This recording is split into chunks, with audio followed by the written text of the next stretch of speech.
Confirm তৎকাল ticket বাতিলেও ফেরত অর্ধেক টাকা। নতুন নিয়ম আনছে রেল। যাত্রীদের মন পেতে এবার বড়সড় পরিবর্তন চালুর পথে রেল। তৎকাল পরিষেবার ক্ষেত্রে কনফার্ম টিকিট বাতিল করলে এতকাল কোনো টাকা ফেরত হতো না, ফলে বড়সড় আর্থিক ক্ষতির মুখে পড়তে হতো যাত্রীদের। এবার তার কিছুটা সুরাহার চিন্তা করে তৎকালের কনফার্ম টিকিট বাতিল করলেও পাওয়া যাবে 50% টাকা।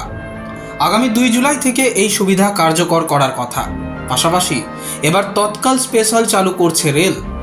এতদিন 24 ঘন্টা আগেই পাওয়া যেত তৎকাল টিকিট কাটার সুযোগ, এবার তা 10 থেকে 60 দিন আগে কাটা যাবে। কাঞ্চনজঙ্ঘা দুর্ঘটনার ঘা এখনও শুকোয়নি, তার মধ্যেই এই সিদ্ধান্ত খানিকটা মলমের কাজ করবে বলে মনে করেছেন রেল কর্তারা। Bureau report, express news.